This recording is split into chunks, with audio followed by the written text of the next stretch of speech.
my shoes and out the door. 5, I'm alive. 6, 7, 8, feeling great.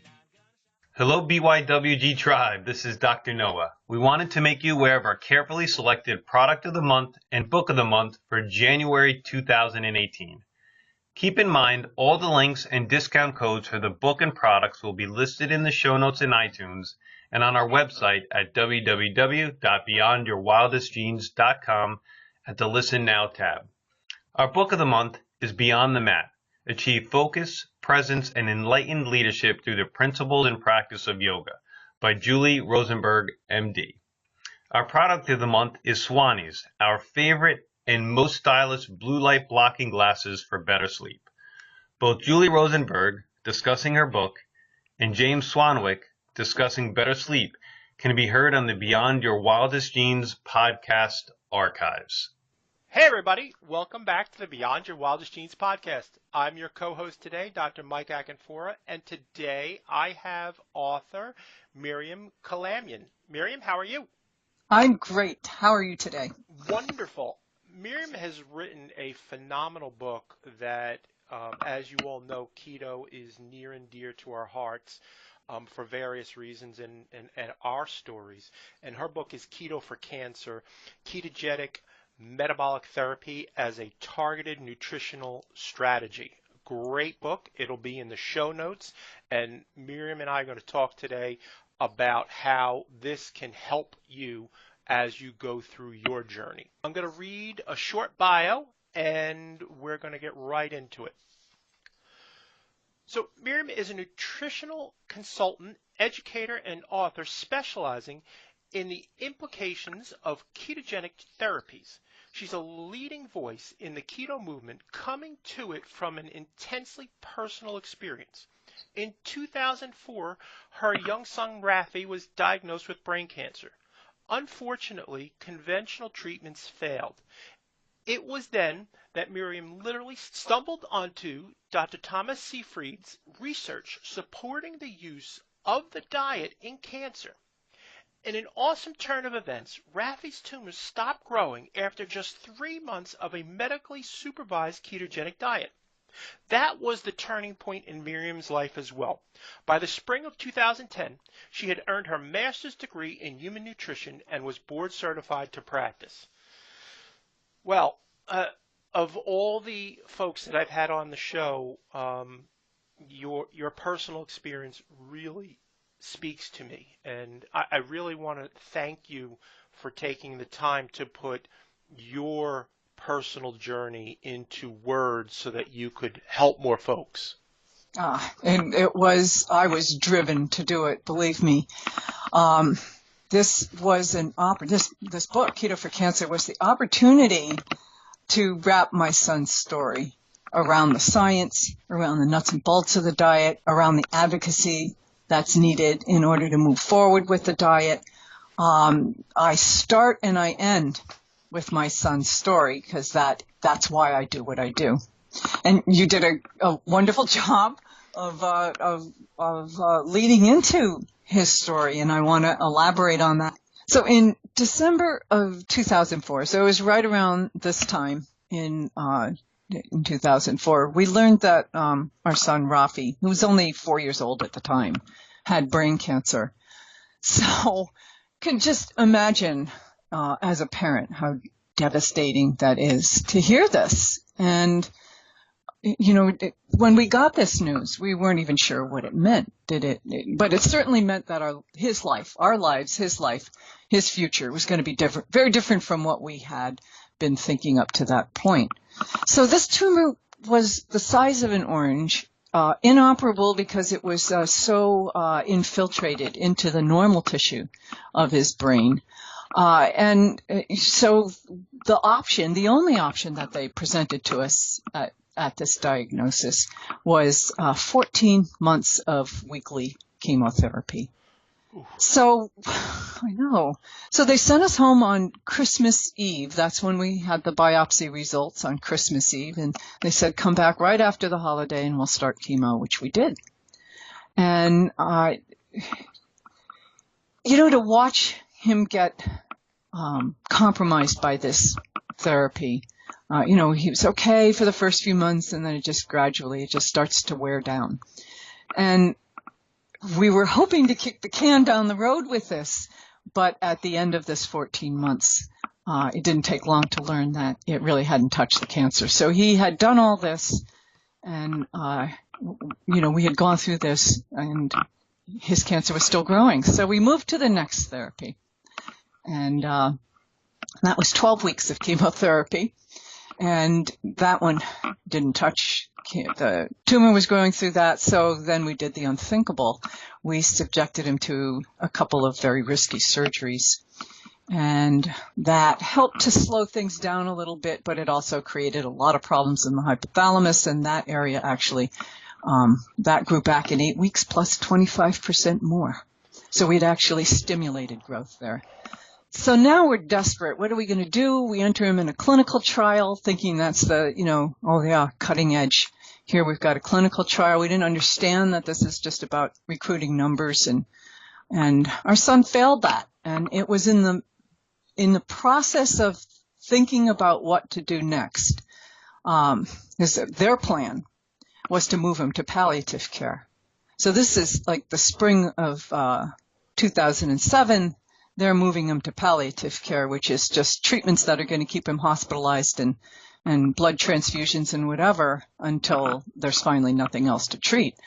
So I'm looking online at a chemo drug, and I bookmark the site, and I go back to it a couple days later, and this information is gone. And instead what's on the page, because this was Science Daily, was Dr. Seyfried's research out of Boston College. So that was the first opportunity I would have even had to see this study, because that's the day it was sort of introduced to the public.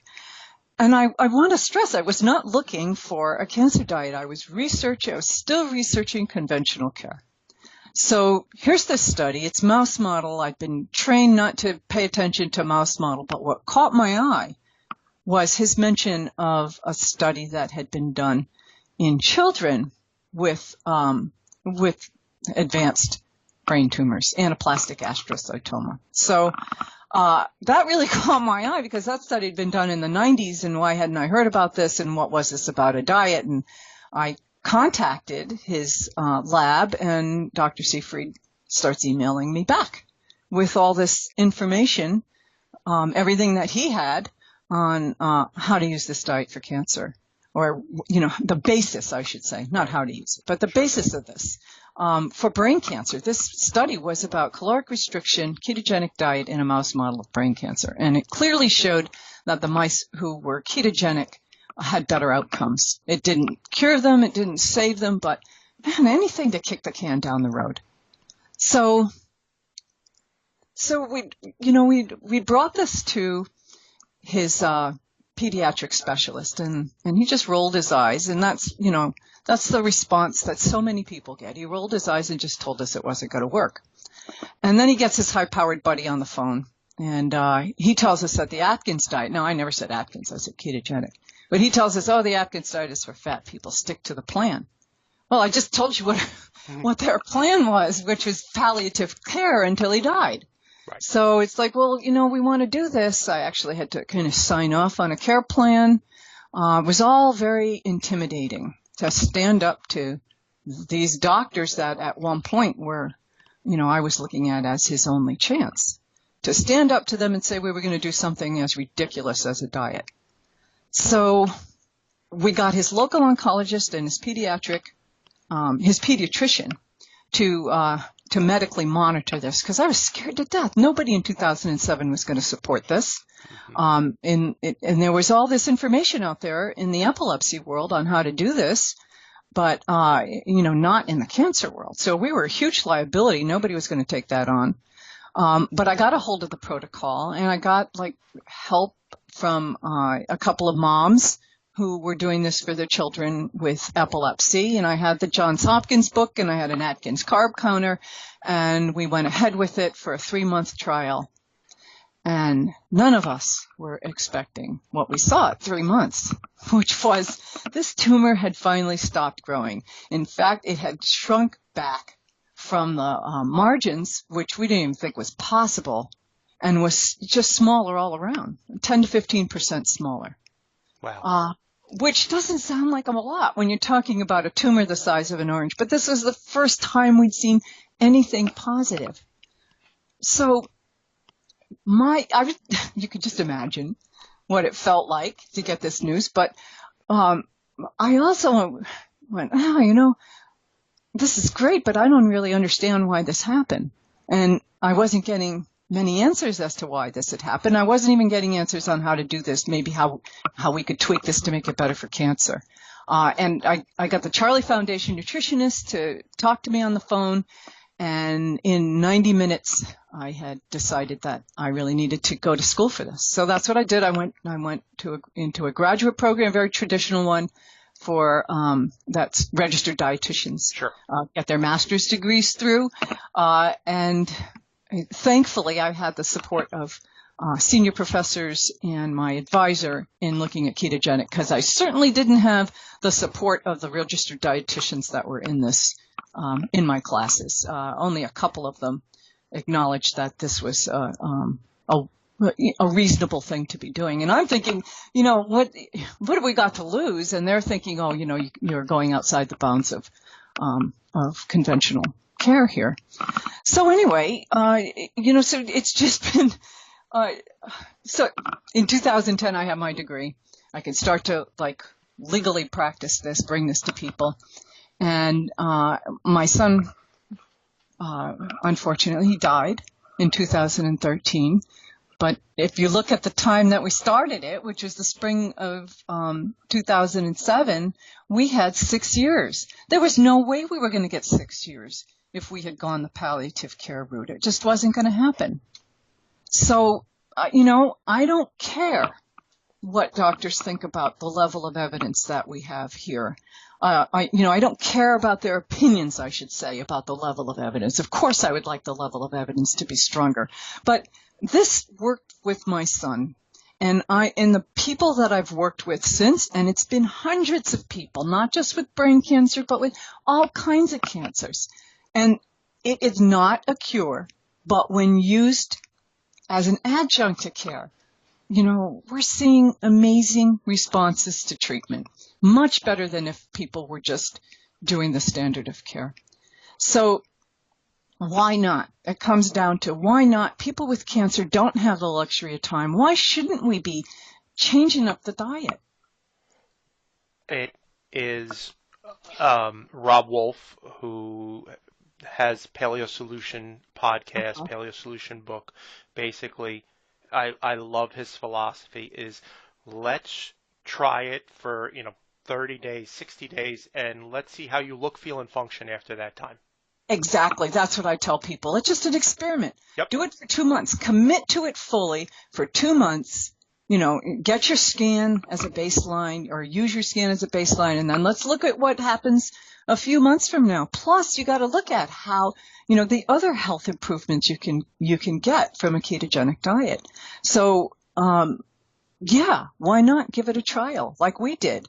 Like I said, we were all stunned that it actually had this kind of an impact. We were just hoping to see, honestly, just slower progression while we flailed around and tried to find something else to do. And instead, this is what we did for 6 years. Much like yourself, at the exact same time in the spring of 2007, my wife was diagnosed with cancer.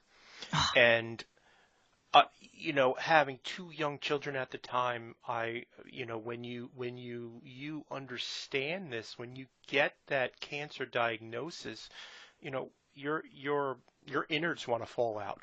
Oh yeah. It's just it rocks your world. And December of 2004 was when 250,000 people died in a tsunami, and I didn't even know it for 4 days because I was focused on that one little life that meant so much to me. Sure, absolutely. And my research took me back then, 2007. There's not a lot of information on keto. There's and even less on keto and cancer. Oh yeah, and what is out there on keto it's great that it's out there and more people are learning about it from simple searches. They're kind of guided towards it. But there's also, I call it the minefield of misinformation, because there's too many people reporting on what they think is happening to them, not just in cancer, but in metabolics in general. And there are some solid resources out there, like in metabolics, there's Volek and Finney, and then there's the research in cancer, Seyfried and D'Agostino. And what Stephen Kinane is doing, and Dale Bredesen is doing as far as diet for Alzheimer's and Parkinson's. There's this growing body of knowledge, but there's also this growing minefield of misinformation, and my book cuts through all that. And this is the science. This is the nuts and bolts. If you're going to do it for cancer, it's got to be nuanced. We need to keep protein low. We need to look at your nutritional intake. And yes, you do need a scale to measure. We can make it simple, but we can't make it just about the same parameters that you'd use for weight loss. Go ahead. Let me jump in. I want to get into what is the ketogenic diet, but before I do that, let's hone in on describe for me like the landscape of cancer and cancer care today and where it's gone, astray. Oh, okay. Well, I could write a book on that.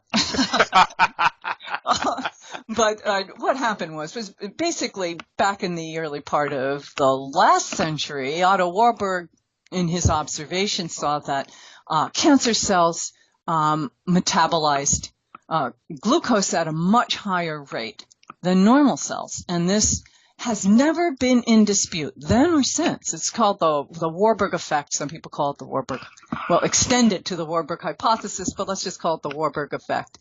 And it's a dysregulation of cellular metabolism, and we sort of went with that and understood that, and there was some movement towards that. Unfortunately, Warburg was German, and this was post, when it came to post World War II, they sort of marginalized the work of Germans, and then in the 50s, you got Watson and Crick and their beautiful diagram of DNA, and that sort of took over, and it developed over the decades into a genetic theory of cancer. So we moved away from looking at cancer metabolism as, hey, this is the underlying mechanism within the body. This is what's happening in the body. And instead, we just started looking at the genetics of cancer. And when you do that, that's a slippery slope. And they thought they were going to have it all figured out by now. And instead, they're finding it's much more complicated. I go into that in my book and why that isn't working. So these targeted therapies that you hear about are mostly looking at one pathway. But, take a typical glioblastoma tumor. It's got 50 or 60 different mutations. You can't target all of those at one time. So, you can't have 50 or 60 different drugs or even a dozen different drugs that are going to go after this, because you have unintended consequences. Each time you manipulate one pathway from the outside, you're creating problems in other pathways. And you're also giving the cancer time to work around this. But when you make the actual environment, the body environment of the tumor inhospitable, or you change it epigenetically by changing the timing of food, the macronutrient distribution, which means protein, fat, carbs, you change that up. But you're working from within at the underlying cause of this imbalance to start with. So instead of the outside in, you're working from the inside out. Because honestly, we just don't know. I was talking to a fellow last night, and he said, there's, this, when you're talking about something like beta-hydroxybutyrate, you're upregulating thousands of enzymes and you're downregulating thousands of enzymes. And we don't really know, we can't possibly understand this, but our bodies are getting it, aren't they? Mm-hmm. They've figured this out. And being in a state of ketosis is a perfectly normal and natural adaptation to a low carbohydrate state or a starvation state. Our bodies had to adapt to that way before we way back in our time. So it's conserved across a lot of different organisms and comes down to us. And yes, we can make ketones that will nourish our brains during starvation or when we can't get a lot of carbs. But when you switch to ketosis, you're also changing your underlying metabolic state. So we've scratched the surface of a ketogenic diet, but related to, for me and for the audience, how does it work relative to a cancer treatment? But also hit on what ketosis is and ketones as well. Okay, and I do have, in my book I go into that in detail, of course, yeah. So what you're doing is you're switching from the use of glucose, where you're taking in all these meals that raise your blood glucose levels, raise your insulin levels, and then insulin pushes glucose into cells, and then your glucose levels drop and you get hungry, you're signaled for another meal. So we're changing that up by keeping glucose low and steady. It's still normal, still in a normal range. You can't literally starve your cancer of glucose. We talk about it in those simplified terms. We're making it less available to cancer cells that want to use a lot of it. And we're also making glutamine less available on several fronts. The way we move from this glucose-centered metabolism to a fat-based metabolism is cutting down on the amount of carbohydrates, limiting the amount of carbohydrates, dramatically limiting it. So you're going under 20 grams of carbohydrate a day instead of, hundreds of grams of carbohydrate a day, which is a typical American diet, and becoming more globally so. And when you do that, you're not taking in enough glucose through your diet to provide your brain and red blood cells with some of with the glucose that it needs. But our bodies have a workaround to that. So the first thing that happens is you use up your glycogen stores in the liver, and then that causes you to start breaking down fat in order to use the fat to fuel the body. But the limitation of that is the brain can't use these fats. So then the next thing it does, it takes an accumulation of some of these fatty acid oxidation byproducts and makes brand new things called ketone bodies. These are 3 compounds, 2 of which your body loves for energy, particularly the one called beta-hydroxybutyrate. So these are small molecules, water soluble, and this is the important thing because they're water soluble, they can get into the brain, whereas fat can't get through that blood-brain barrier, but these ketone bodies can. So you're fueling your body, you're fueling every cell in your body with what it needs. So your red blood cells are still going to get glucose because you're going to make it in the liver, and you're going to make it from recycling waste. So it's amazing how this goes on. So your muscles are going to use, and your heart are going to use fatty acids as a fuel. Your brain's going to be using these ketones. And the great thing in cancer is that cancer cells don't have these same adaptations. They're not able to make this. They're not as flexible. They don't have that hybrid engine thing going on. They're not as flexible. So you feed them ketones and they don't have the right enzymes, or they don't have enough transporters, or they have such faulty mitochondria that they're not, they're just not good energy producers. They're relying on this thing going on in the cytoplasm of the cell, this glucose. And you're cutting down glucose at the same time you're providing alternative fuels, and that's what slows the progression of cancer down. You're inhibiting the pathways that support it and supporting the pathways towards better health. Wow. I know. Yeah. It's a big wow, and I'm really hard pressed to put it in simpler terms than that. I've heard people do it, and I admire them for what they can do. But the bottom line is, Michael, you don't have to understand any of this to be able to do this diet. You just have to understand the nuts and bolts of how to formulate the diet and try it, and then learn what you want of the science as you're going through this process, which is what we did. I hadn't a clue why this was working. There was this paragraph of speculation out there, and then what Dr. Seyfried was telling me about it, but that was it. So the knowledge just keeps growing, and the knowledge base is expanding as well. Absolutely. I have patients that are on a ketogenic diet, and they do say that the diet is hard. What do you say to convince them that it's worth it? That it's worth it? Yeah. How do you feel versus how much effort are you putting into this? Or in our case, when my son's doctors, some of the naysayers in there would tell us that it was too hard. It's like, are you nuts? This is a walk in the park. What was hard was watching, this tumor grow and watching his physical health deteriorate and his mental health deteriorate. That was hard. But, having this kid running on the beach because of a diet, that's the simple part. So what we need to do is just make this simpler to implement for people. And the main difficulty is not about the foods. It's just a different mix of foods we're all familiar with. The challenging part of this is getting past the toxic food environment. Mm-hmm. And when I use toxic food environment, I'm not talking just about like Roundup in the soil. I'm talking about going to a Christmas party and what do you got there? Who's going to get the rave reviews? You bringing your flaxseed muffins or the person that's bringing the chocolate brownies? So that's the challenge right there. So for me, it's changing your relationship to food. Get your comfort somewhere else. Get your comfort from other things, from socializing, from spending time in nature, from taking care of yourself. That's where you're going to get your comfort. Don't look for it in food.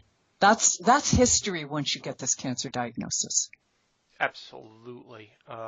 It's interesting. My understanding came in a different way. It was when I started researching, because my wife, when we were going through the process, she had to have a PET scan. So doing my Google searches, like, PET scan, radioactive glucose molecule that's looking for its friends. I know. It's nuts. Oh my God. Why doesn't anybody see this? Yeah. And yeah. The interesting thing is, of course, my wife was a trained pastry chef at the French Culinary Institute in New York, and our life revolved around being foodies. Yes. And we just like you said, Miriam, we changed our relationship to food. It was just like yourself. You drew a line in the sand, and this is what it was before, and this is what it is now. You got it. And people ask me, how did we do it with our son? And I run into this when working with children and siblings and grandparents that want to indulge in all of that. And it's like, draw a line in the sand. But also when, you can make substitutions. So it's like, okay, this is a kid that loved pasta, loved mac and cheese. Well, why can't we make a cream sauce that's a little cheesy and put it on some noodled or, noodled zucchini? Or if you take a vegetable peeler to it, it's actually more like fettuccine, or make a meat sauce. There's all kinds of things you can do. And thankfully, there's many more recipe resources now. The biggest issue I see with what's online for recipe resources in the nuances for cancer is they're too high in protein. So, that's something that I work really closely with people, is getting their protein amount really dialed in. And I think it's extremely important to talk about one thing other than diet here, and that is exercise or physical activity of some kind. This diet works best when you can be physically active. It works best when you can lower your stress, because stress raises glucose. There are just all these things other than diet that play into it. When I get an email from somebody and I see, I'm looking at my emails and they've sent it to me 3:00 their morning, their time, in the morning. It's like, you're spending way too much time and the wrong hours of the day researching this and thinking about this. And what is your sleep like? What's this doing to your circadian rhythms? So all of this plays into it, Michael. You know that. It's not just about diet. But diet here does play, a major role. You just got to also, as you can, address these other things. It's overwhelming in the beginning for most people. That diagnosis, like you said, your stomach just drops out. But you just take it in the pieces that you can, and you keep just moving forward a step at a time. Absolutely. I don't want to get off topic, but you did bring it up in being physically active. Like how do you see that, Miriam? Like what is it that you see people being physically active? Okay. It's really widely variable. There are some people that come to it they're very physically fit and suddenly they've got this diagnosis of brain cancer. People that are not physically fit have been sedentary and now we've got to figure something out. Or in the case of a woman I was working with this weekend, systemic advanced stage 4 cancer, very fatigued from her chemotherapy. But she has a stationary bike and she'll crawl onto that bike, and it's getting easier. She'll crawl onto that bike and she'll tell herself as she's doing it, cancer hates this, let's get busy. So, and I asked her, can I quote you on this? And she said, yeah. So it's like, yeah, cancer hates this. It's because it's something normal and it's something that physical activity is built into us. We weren't meant to be sedentary beings sitting behind desks. We were meant to be basically in motion all day. Yes. Some type of motion. So even if it's just that, even if it's, something like gardening or household activities or just a walk the dog for 20 to 30 minutes, if that's where you're starting, you have to get beyond the fatigue somehow and engage in some type of this exercise. And ideally, I like to see resistance training because I think that having synthesis going on in the muscles, muscle maintains muscle mass, and also just tells the body we're okay, we're bringing you back into balance. I think it's very helpful to do exercise, and if you need a trainer to help motivate you or a coach, do what you can. Sometimes it can be a text from your loved one, but other times you need a trainer. Yeah, I believe, we strongly believe at Beyond Your Wildest Genes, everybody should have a coach. It's really important in life. You able to talk to somebody, get your thoughts and concerns out there, help you really articulate your goals and your objectives, and that's super important, whether that come in the form of a trainer or a life coach, just really important. Exactly. We only get to go through this once. Yes. And, it's you can learn from this experience of cancer. You can learn to be healthier mentally as well as physically. And that's what my wife has said time and time again, that cancer was the best thing that ever happened to her. That I've heard that before, yeah. Yeah, it just allowed her, as a young mom, to put things in their proper perspective, prioritize what's important, and really allowed her to literally just drop the stress of the stuff that didn't matter. Exactly. We prioritize like crazy to the point where we just abandoned everything here in Montana. This is where I live. Yep. And we took our son down to the Baja and we spent the winter down there because winters here in Montana can get pretty dreary. And so instead of kind of battling the snow and whatever and sending him off to school every day, we took that time and enjoyed, like 4.5, 5 months, whatever it was, down in the Baja, Mexico. And I can't tell you how important that is as a mom to have seen him running on the beach, to see him petting baby whales, to see, to just hang out in places, he would call it chillaxing. And that did just wonders for all of us, not just for him, but did wonders for all of us. And time well spent. And those are the memories that I prefer to hold on to. I don't want to remember what it was like to go to the cancer clinic every week. I want to remember that time on the beach. Absolutely. I love your message. I only have one more question, and I think it's a big one. What is your best advice for how patients can actually talk to their doctors? And you wrote, as you say, get in the game. Like Mm. that can be overwhelming for folks. So could you lay that out for us? Yeah. This book is about advocacy. So, I would highly recommend anybody considering this, read this before you even approach your doctor on this. Because you do need to approach your team on this, your conventional team. They need to know what you're doing. They don't have to believe that it's going to work. Rafi's doctors didn't believe it was going to work. But, and thankfully we got a little support, but you don't even need that from your oncologist. You don't need support. You just need them to tell you if there's any reason medically or nutritionally that you shouldn't be doing this. So their opinions don't count in my book. Their opinions don't count. So if they say diet doesn't matter, well, that's great for you because you can turn that around. It's not it shouldn't crush you. It shouldn't leave you feeling, like you can't move forward with this. It should leave you feeling like, yay, they told me diet doesn't matter, so I can do this diet. If they tell you there's no evidence for it, it's like, well, do you really need, you're a person with cancer. Do you really need the same level of evidence that they're looking for in order to do this? It's like what have I got to lose kind of thing. But to move forward with it, understand that it's not going to happen all on its own. You need to advocate for yourself because this is not a welcoming world as far as going against the paradigm of a balanced diet.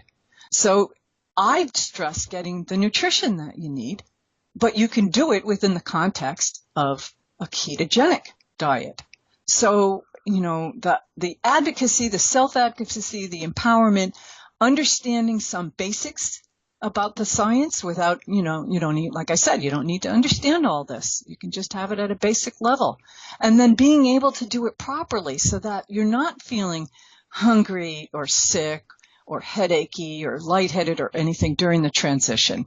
I really, when I work with somebody, I help prepare them, if they haven't started yet, I help prepare them with all the stuff to have on hand, like have the salted bone broth ready to go.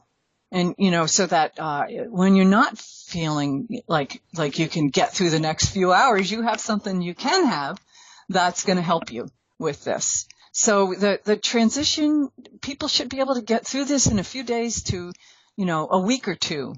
The rough part, what people consider to be the rough part of the transition. Some of my clients don't experience these transition side effects at all. They're so well prepared going into it that we anticipate and we proactively address these potential concerns.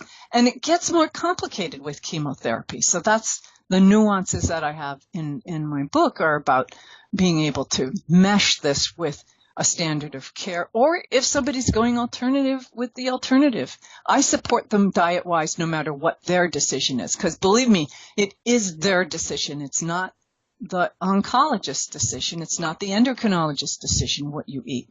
And if you're not feeling support, look somewhere else for your support. But if you feel like this person is out to intimidate me into what I'm doing, then you need to fire that person and move on to somebody else. That's my advice, is you stay, you need the medical oversight, but you can find somebody who's not going to be an obstacle. We did. Absolutely. Yeah, absolutely. Couldn't agree more. Well, Miriam, I really want to thank you for your time. I greatly appreciate you sharing with our community. Tell people where they can find you in the world. Okay. I have a website, dietarytherapies.com. I have a Facebook page under my name, Miriam Kalamian. I have a Twitter account under Dietary Therapy. And I want to just make a note of something that may be an option for a few people, but I'm going to be speaking at a conference in West Palm Beach, lowcarbusa.org, and that's coming up real soon. January 19th, 20th, 21st is the conference. I'm taking the day before the conference to meet with people. I'm advocating for this kind of simplified ketogenic diet. I'll meet with practitioners for half a day, and I'll meet with people with cancer for half a day And that's all included with the conference. I'm not charging. In other words, I'm not charging for this. I'm just doing it because I need to do this. I need to communicate this, share it with as many people as I can. And let people know the title of the book. Keto for Cancer. Let's keep it simple. Keto for Cancer. That is wonderful. Everything that we just went over will be in the show notes, so you'll be able to find Miriam wherever you need to find her. She'll be down in Florida, and that's Low Carb USA, you said?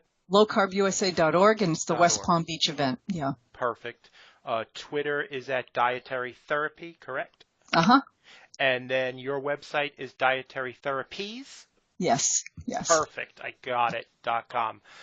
Hey, folks, if you've liked what you heard today, please do us a huge favor and leave a review on iTunes. It helps us help others get this information out to them. I am deeply grateful for the time that we get to spend together, and we will see you soon.